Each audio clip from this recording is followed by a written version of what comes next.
Asking our mayoral candidates their questions. As a reminder, each candidate will have 3 minutes for opening remarks and 2 minutes for response to questions. Our timekeeper, Eric, will be keeping an eye on the time limit. Eric will hold up the yellow sign as a 30-second warning, followed by the red card as a sign to stop. The questions we have will be directed to the candidates in a predetermined random order. If time allows at the end, we will take questions from the audience, either written on cards or by microphone. From the audience, we would like to ask that you indicate whether the question is for specific candidates or both of them. Once again, please pass all cards to the end of the row and someone will be around to collect them. We will now begin with introductions and opening remarks. For opening remarks, we will start with Mayor Emily Kuhn.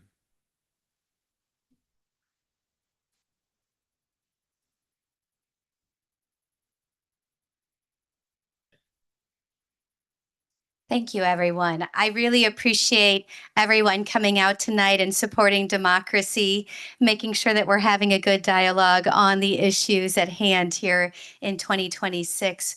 I care deeply about this city, and it has been an honor to serve as the mayor for the last 2.5 years.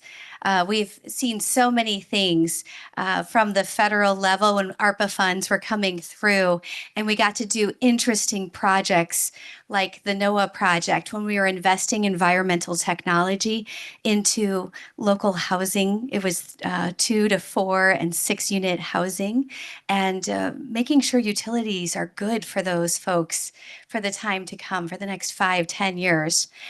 As mayor, I have worked to provide steady, results-focused leadership for the Good Neighbor City.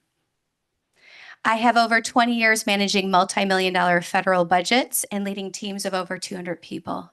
That really became critical in this time because as we pivoted into tariffs and leadership at a national level, things got harder for our businesses. And what we saw in late 2024 going into 25 was the potential loss of our largest employer. Thermo Fisher PDD was looking to move to East Coast, and that was 1,800 jobs. It would have negatively impacted our housing, our local economy, all those small businesses and restaurants, and we're already seeing those are hard times. Every day we try to make sure that the community is coming out and supporting each other with those community events and making sure that people feel welcome to go to protests like the ones the Middleton Dems host on Saturdays at noon. It is such a joy to see you all when you come out to those events and to those protests and to show up and share your voice. I am a strong supporter of public safety, and I also led in that 3 years a pivot into more single-family homes. And the reason I say that is in 2023, that was the #1 ask at doors. They saw all these tall buildings going up, and they said, we've been doing this for over 5 years. When are we going to start building homes so our kids can move back home and those grandkids can be raised here and I can help with childcare? So we moved into that. It took a lot of work by staff, but building that vision and bringing everyone forward went ahead and moved those the single family homes from 10 a year on average to over 200. And the school district reported last night, more kids are signing up, their parents are signing up, and they're going to the schools.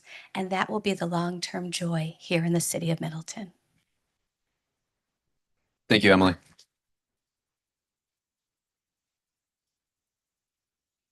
Next up is Councilmember Lisa Hanairo. Thank you, Alec, and thank you to the Middleton Democrats for hosting this, and thank you all for being here in this unbelievably hot room.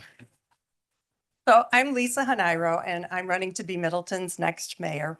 I've served on the council since 2022, representing District 6 on the city's north side. 30 seconds already? That's okay, Eric. That's okay. That's okay. So my vision for Middleton is pretty simple. It's for us to be a city where we're able to meet our growing needs, where our sense of community is strong, and where people have access to good information about what our city government is doing and how it affects all of us. And this vision is summed up in the theme, moving forward together. And those aren't just words. Moving. We are a growing city. We have a thriving economy, and that's great. More people want to move here. We have got to be able to manage the growth in our population and in our borders in a way that preserves what makes Middleton a special place to live, to raise a family, and to retire. Forward. While we're focused on meeting the needs of today, we also need to be thinking ahead to the future. We need to be thinking 5 years down the line, 20 years down the line. And over that time, our needs will change and the world is going to change. Just think of how different things are today than they were 6 years ago, right? So we need to be able to do long-term planning so that when the time comes, we can adapt to those changes. And another thing we need to do looking forward is not do things the way we always have. We've already started to implement some changes in the city government processes. We're buying electric vehicles and putting solar on our buildings. Those are the changes that we need to make, and we need to do more. And then finally, my favorite part of the theme is together, because I really believe that Middleton's greatest resource is its people. Whether it is the residents who volunteer countless hours to attending committee meetings or delivering meals for seniors, or volunteering to help out and make our Good Neighbor Festival what it is, those folks and the people in our school district, both the board members and the teachers and the young people. Just yesterday, I got to meet with the high school green team, and it was so inspiring to listen to these folks who are trying their best to move their school forward when it comes to climate change. I feel that if we all push together in the same direction or row in the same direction, there's literally nothing we can't do to make our city an even better place. My campaign is grassroots and it's people powered. We have no paid staff, none. And we have a team that has over a dozen people representing all 8 districts in the city. We also have another 2 or 3 dozen volunteers who are helping out by writing letters to the editor. There have been 17 so far in the Middleton Times-Tribune, and doing things like knocking on doors and sending out that campaign literature. With all the ugliness at the federal level, I see Middleton as a haven for being excited and enthusiastic about what our city government is doing. And with your help on April 7th, we'll be able to get there together. Thank you. Thank you, Lisa. If you don't mind staying up for our next question as well. Lisa, you'll be leading us off on our next question as well. First question, how should Middleton prepare for the possibility of ICE deployment in the city? What should be addressed considering public safety and our constitutional rights? Should the council consider local ordinances requiring enforcement officers to show their faces and display proper badges identifications? I can repeat the question. I think I've got it. So I've actually had a conversation with Chief Thompson about this because I've been hearing from constituents. This is a big concern. I am one of the people who is protesting on weekends and in other places. This is a really serious issue. It's, again, something 6 years ago nobody ever had to think about. So what do we do? Well, I asked Chief Thompson, first of all, what would happen if there were a situation like what's going on in Minneapolis? Because I want to make sure that people are not panicked, right? But I also want to make sure that we're prepared. The chief explained to me that it's very important for the city to be doing crowd control in the event that ICE shows up.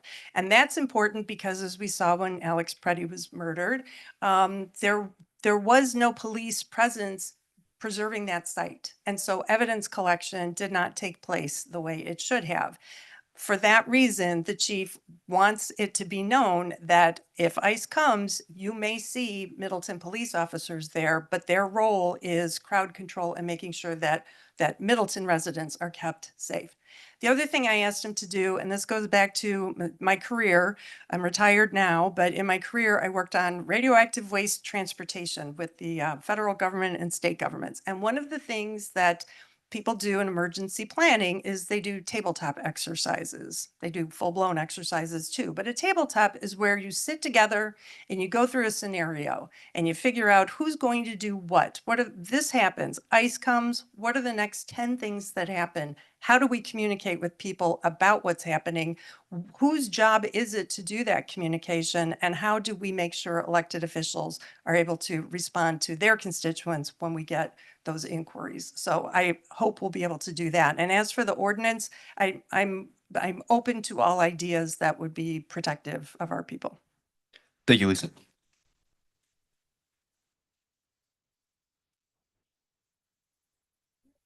Of course.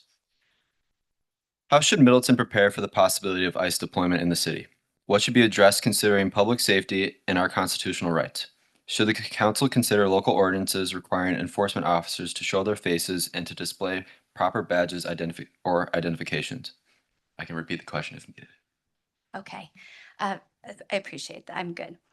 Uh, how should Middleton prepare? We've already been doing it for the last 4 months. It's a lot of what Alder Hanairo was saying with the tabletop. I am a federal employee. I've been protecting facilities since 2003. I've been in the agency since 2002. For the last decade, I've protected hundreds of offices around 6 states. Now I'm doing it for the nation. In these times, we have to be thoughtful. We have to work together. We want to prepare the public, like Alder Hanairo was saying. Just for your awareness, there were 2 agents this last week in the city of Middleton. They did attempt to take someone. It is our reality. Likely it'll be about 10 days, 2 weeks until something actually happens. Everything I've been doing as having set up the first protest back in March was to train protesters and to stay to the sidewalks. I was at the first one. I've been reminding people ever since when I go to them. Working with the chiefs in the last month, I asked them to prepare a briefing to prepare their counterparts in the other parts of the county. I've talked to the mayors for the last 6 weeks, and Madison's mayor has asked me if we would be willing to do traffic support if they get protesters. They have larger sites. That's probably where protests will be. As for the ordinances, just so you know, we already have body cameras. I am part of the emergency coordination. I am the chair, was on public safety for 5 years.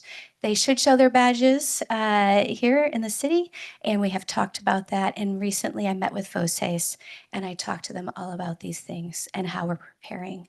I also met with the Middleton Dems this last week, and they should show their face, and I would be open to that ordinance. Thank you, Emily. You can stay up here for our next question as well.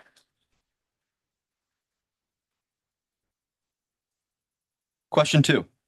If elected or re-elected, Re-elected, yes. what are your goals for the term?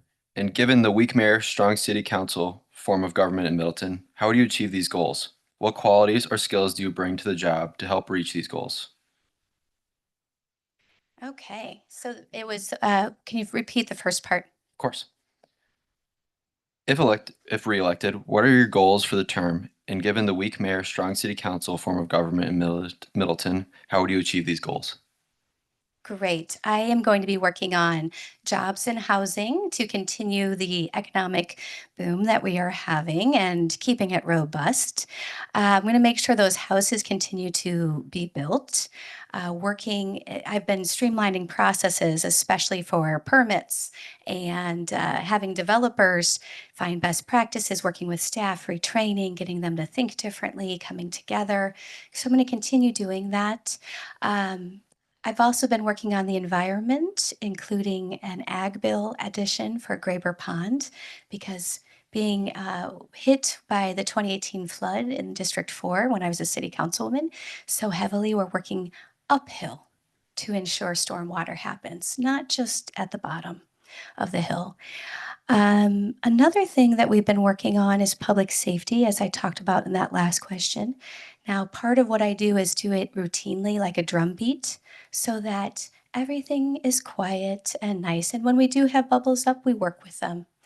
But lastly, I'm going to really work on those property taxes because we're about to have a TIF closure and we have a once in a lifetime opportunity to keep property taxes where they are and make sure that we're spending the funds in a well-mannered, judicious way. And I say that because recently the council passed a $52 fee increase.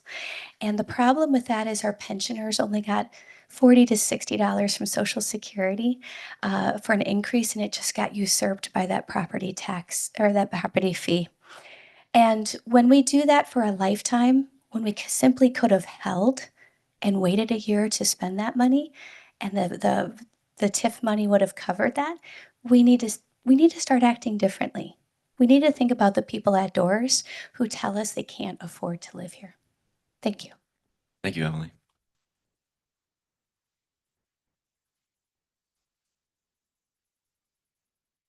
Goals, weak mayor system. I can repeat the question. If elected, what are your goals for the term? And given the weak mayor, strong city council form of government in Milton, how would you achieve these goals? What qualities or skills do you bring to the job to help reach these goals? Thanks. So my goals, first of all, you heard, if you were here for the Alder candidate forum, you or part of this, you heard about the community campus plan. I think that is probably the number one thing that council needs to figure out this year. It's been put off long enough. We were interrupted by the pandemic, and so that's why we find ourselves in the situation now where costs keep going up, costs for building and costs for maintaining spaces like this one. So we really need to devote some council time to figuring out what should the community campus be. And if you're not familiar with the project, it's replacing or expanding or remodeling City Hall, the senior center, and the library. So a lot of building. My goal is to make sure we can do that in a way that's affordable, get those modern, energy efficient, beautiful spaces at a reasonable cost. And I have, Mark Opitz mentioned the 65 million, 85 million, and $110 million amounts as estimates.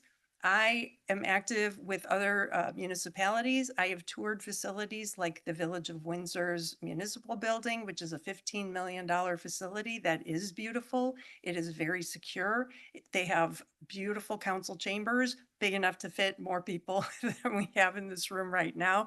I feel like we need to learn from our peers and find out how did they make this work, because we should do the same.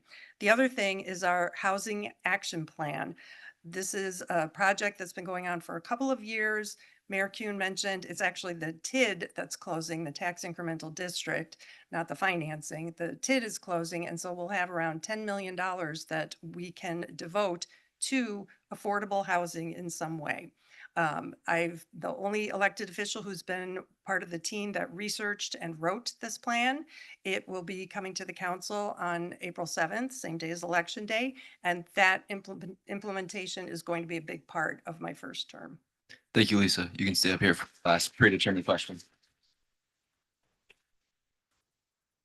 Question 3. Wisconsin's levy limits restricts how much property tax revenues can grow, often falling below actual increases in costs for city services, which rise with inflation. As mayor, how would you work to ensure adequate funding for essential services like police, fire, public works, etc., within these revenue constraints? Yes, you're correct that the levy limits, I've talked with other mayors about this. I hosted a roundtable discussion of mayors who had to go to referendum to ask residents if they could increase their property taxes. And I said, how do you describe or explain to people that this is actually a feature, not a flaw?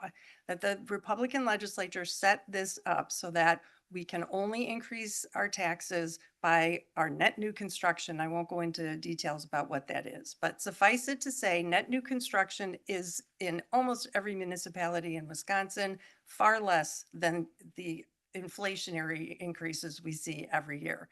So it has been a challenge. And those mayors, including Sache Rhodes Conway, walked through all the things that they have done over the years to cope with this change in how property taxes are levied. And it starts with things like cutting the fat, which is a good thing to do, but now a decade in, we're cutting into bone. So we have to come up with creative solutions. Last year's budget benefited from the stormwater utility increase that voters approved through a referendum in 2024. So last year's budget, we were able to close the hole in the budget because we increased the stormwater utility fee to be more comparable to what our neighbors are charging. Ours was going to drop to a $15 charge, which just would have devastated our stormwater utility. And another way to fill those holes and make sure we're not cutting, but rather expanding things like public safety, which the mayor says she supports, is to do things like that $52 a year recycling charge that made it possible for us to hire a new full-time training officer in the police department and two half-time community service officers. Both of those were the new chief's top priorities for his department in 2026. Thank you, Lisa.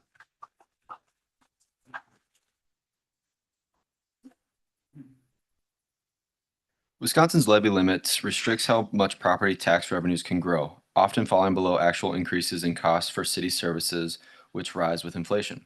As mayor, how much would you work to ensure adequate funding for essential services like police, fire, public works, etc., within these revenue constraints? Thank you for that question. It is near and dear to my heart. Not the 30 seconds. I'm sorry. It was really distracting everyone. Right, you'll be fine. Okay, I'll go super fast. So I will work very hard. It is a focus of my campaign is to stay on budget and to be reasonable with tax dollars. Always has been. Public safety, it's always been near and dear to my heart. It's number one.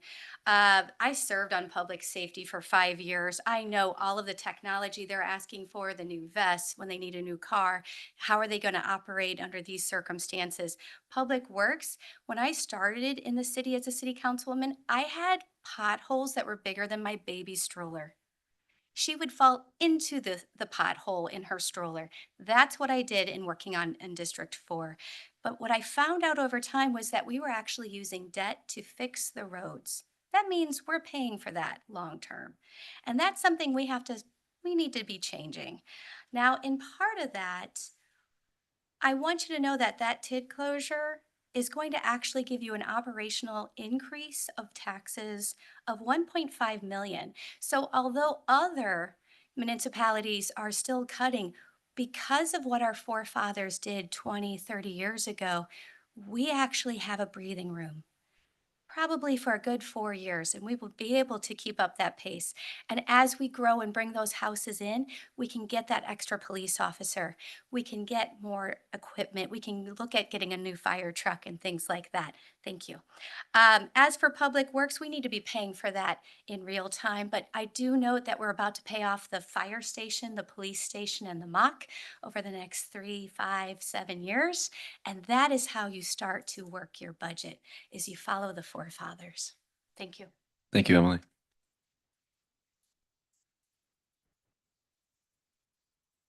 We have about a little less than 10 minutes, so we're going to read 2 audience questions now. Emily, if you could start us off with this next one. Please speak to the attributes of Milton Municipal Airport, Maury Field. The attributes? Yes. Fantastic. The Maury Airport is a wonderful and just a wonderful treasure that we have in the city. And so many people know it for the pancake breakfast, or maybe their daughter took a class, or my own daughter went to a birthday party there just 2 weeks ago. And by the way, it was with her bilingual class, so most of the time they were speaking in Espanol. It was really fun. But the best part of the Maury Airport is that it is what stabilizes our business community here in the city. And why that matters is that as that TID closes after 20, 30 years of having businesses in that area, a lot of those businesses actually moved here and then stayed here because of Maury Airport. And they're actually asking us for more hangars. You know why? Because those businessmen need to get to the airport fast to get to meetings. And I get that a lot of people feel that it is for people with a plane, but if they are stabilizing businesses here that keeps commuting close for our people that are living here.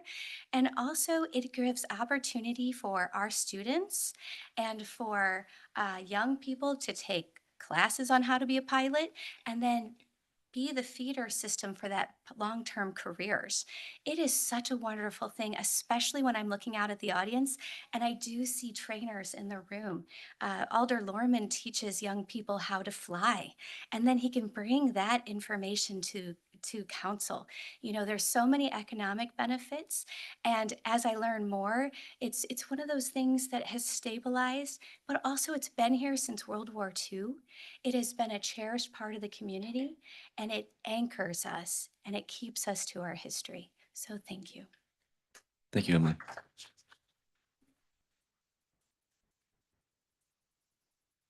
I remember the question. So the attributes of the airport. Well, it's interesting to hear what the mayor had to say. I'm someone who spent my career working on evidence-based policymaking. And so when I first ran for office, I met with some folks to talk about the airport because this is a big issue for District 6 residents, especially in a certain area where there's quite a bit of noise. And so I met with folks at the airport and asked questions like, what is the economic benefit? Because I had heard that businesses had moved here and were staying here because of the airport. Evidence-based policymaking means you get the evidence for that. And I have asked for that evidence. I have asked for the economic impact of having the airport in Middleton. And I've asked for data to show how many commercial pilots have gotten their training here in Middleton as opposed to in the military, right? And I have not been able to get this evidence. I still hope that the airport commission, this is something I asked for when I was on the airport commission. I hope they will be able to produce that. I think, again, in my career, I worked a lot on key messages. If you want to be promoting key messages and pushing those out there, you have to have the data and the evidence to support what you are saying. So I've always encouraged the airport to do fact sheets to explain the benefit to the community of having the airport. And to date, I don't think there are any fact sheets like that. There's one about unleaded fuel, but that's not particularly helpful. But the airport certainly does benefit the pilots who like to fly. There's nothing wrong with that. The question is, should the city subsidize that activity in any way? The airport is an enterprise fund. Enterprise funds are supposed to have the users pay for the costs, and that's my expectation for the airport. Thanks. Thank you, Lisa.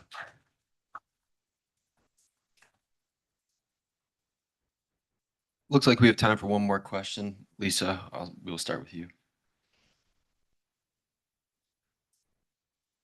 I have no problem with the infill of apartments in the city, yet I'm concerned about the traffic with the addition of many cars with all the new apartments. Is this a priority for you?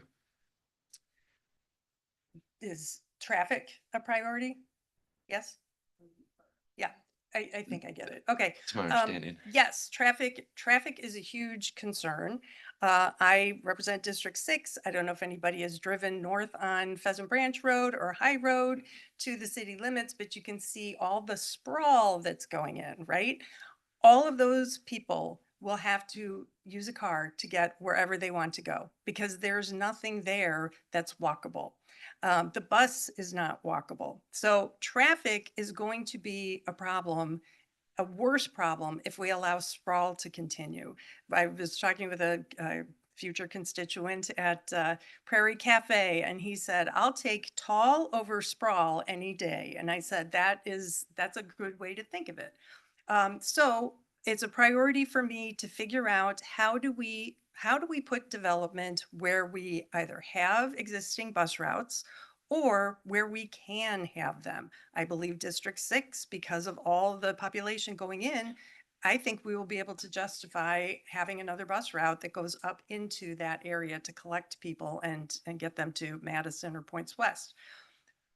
I want to see more bike and pedestrian infrastructure, safe infrastructure for people. But again, if it's sprawling out and you have to go 2-3 miles to walk to the grocery store, for example, that's not realistic for many people. So yes, traffic is a concern. I would like to see, I'm on the Plan Commission. Mayor Kuhn stepped down as chair after just 1 year, and I've been on the Plan Commission for 3 years now as vice chair, and I'll continue to chair it when I'm mayor.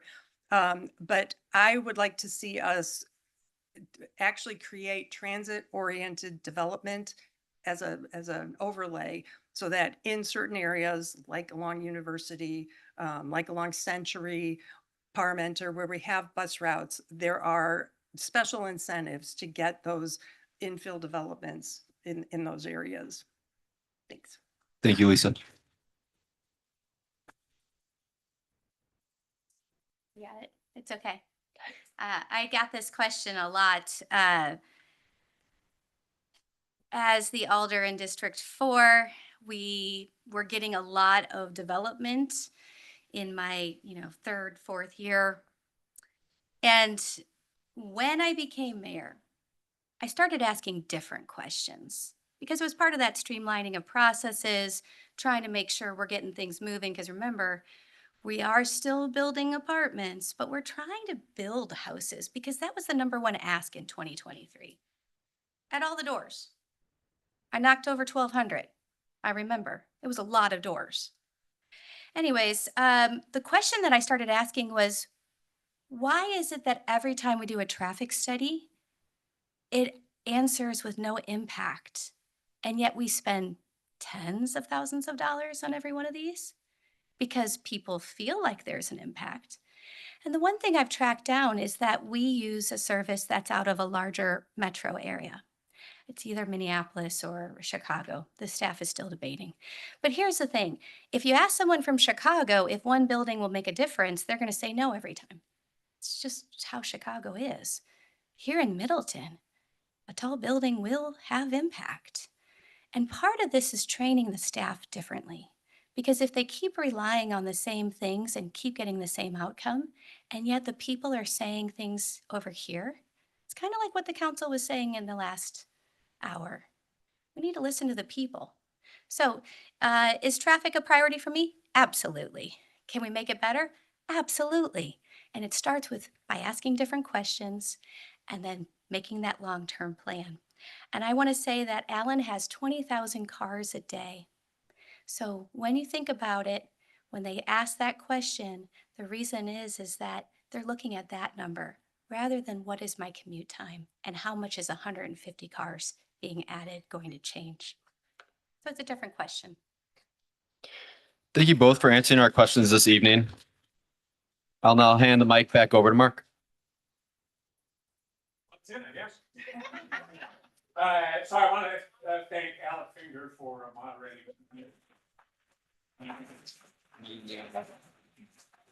Also want to thank all of the candidates for taking part. Thank you for running for office. Thank you for being willing to serve. That's an example of being involved. So, and thank you for being informed voters. We think that informed voters make democracy work. So keep it up. The election is coming up April 7th. Early voting starts here in Middleton, March 24th. Go to myvotewi.gov. My wife is waving at me. I can go.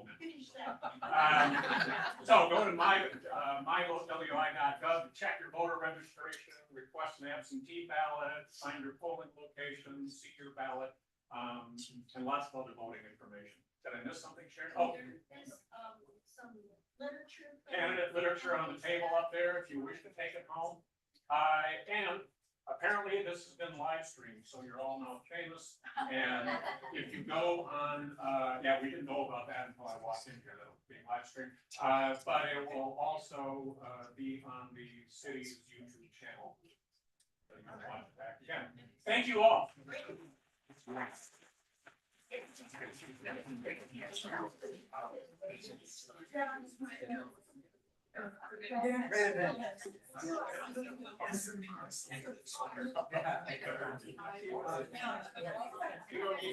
Yeah, let's. You're looking familiar.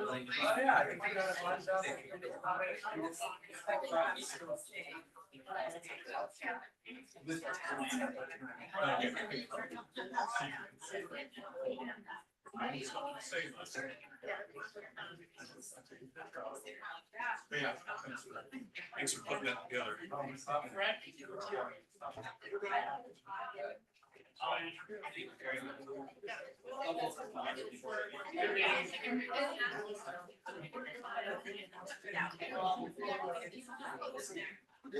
Dan. I don't want it. She found a girl. And she's busy. Yeah. Just practicing being a moderator. Yeah. Put a screw or something in the top of that No, podium, it's because the I know, mic the- was the mic hitting the was- metal. but it was loose.